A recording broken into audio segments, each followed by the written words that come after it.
Hello and welcome once again to our weekly video messages from the Royal Black Institution. Thank you for continuing to watch our weekly video messages, and I trust that you are indeed being encouraged by them. Well, there is no doubt that some in our media are getting very worked up by the government guidelines that we should wear a face mask when in shops and other confined spaces. It's amazing that some people find wearing a mask a serious infringement of their personal choice, while others can't see really what the problem is. Of course, this debate is encouraged by the media, especially the new media. They can always find someone, somewhere, who will put forward a different and often very confusing message. Others seem to be more concerned about reporting their opinions on a subject rather than just stating the facts. Surely, I don't need to know what a particular reporter's views are on the subject. I just need them to be presented with the facts. Then I'll make up my own mind. Thank you very much. But the wearing of face coverings has been turned into a crisis that does not really exist. We've simply been told that we must wear a mask when we go into a shop or in a confined space. So what is the big deal? Why the hours of debate? Yes, my glasses might steam up. It's not the most comfortable in this warm weather. But wait, it's not a lifetime sentence. You can take it off again when you come out of the shop. Your life can return to normal after a few minutes, why even after a half an hour in the shop. So the whole debate around face masks got me thinking. Isn't it odd that we've had this huge debate around the wearing of face masks, when in fact there are already many people in our world today who are very comfortable living their lives behind a false mask. The longer they do, they find that they cannot or are unwilling to remove such a mask. So my question today is, are you living your life behind a false mask? What is the real you like? What if the false mask were to slip? What would the rest of us see? Would we see the real you? Perhaps the hidden addiction would be open for all to see? Would your finances not stack up to the lifestyle that you are living? Or perhaps we would see what you really think, what your real views were, or what you are hiding about your relationships. You see, so many people today are living their lives behind false masks, with the pressure to maintain that false mask growing more day by day. So in the end, fear controls their lives. In the Bible, Jesus challenges his disciples to trust and believe when fear gripped their lives. Listen to these words as we find them in Mark chapter 4, verses 35 to 41.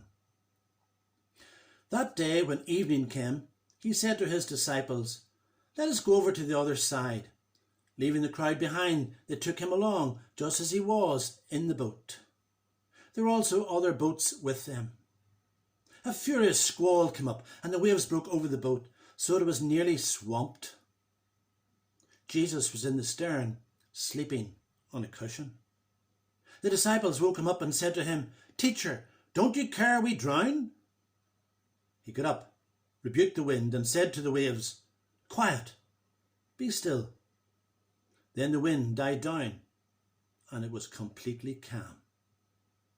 He said to his disciples, "Why are you so afraid? Do you still have no faith?" They were terrified and asked each other, "Who is this? Even the winds and the waves obey him."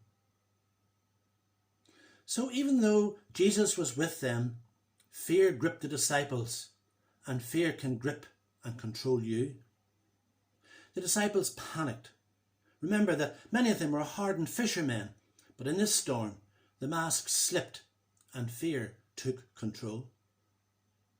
Is that why you cannot let go of your false mask today?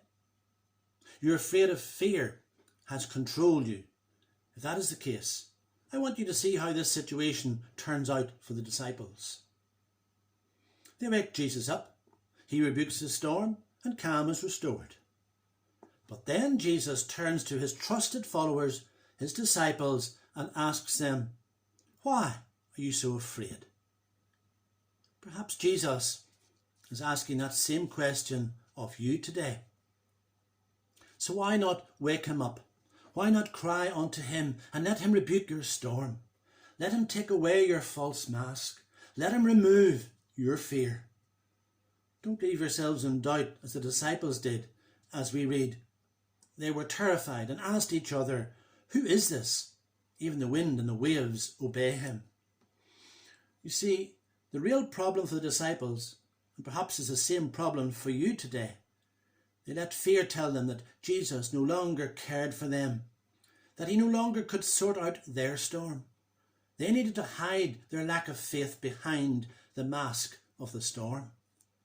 Friends, the masks we are being asked to wear to stop the spread of coronavirus, we can simply put those on and off after a few minutes in the shop.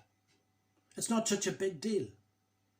But what about the false mask, that which we are always wearing in front of others, but more importantly, in front of God?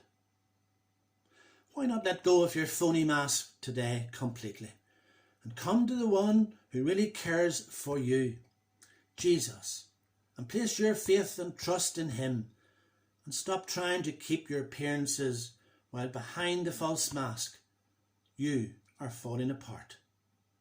Why not come today? May God bless you as you think on these things.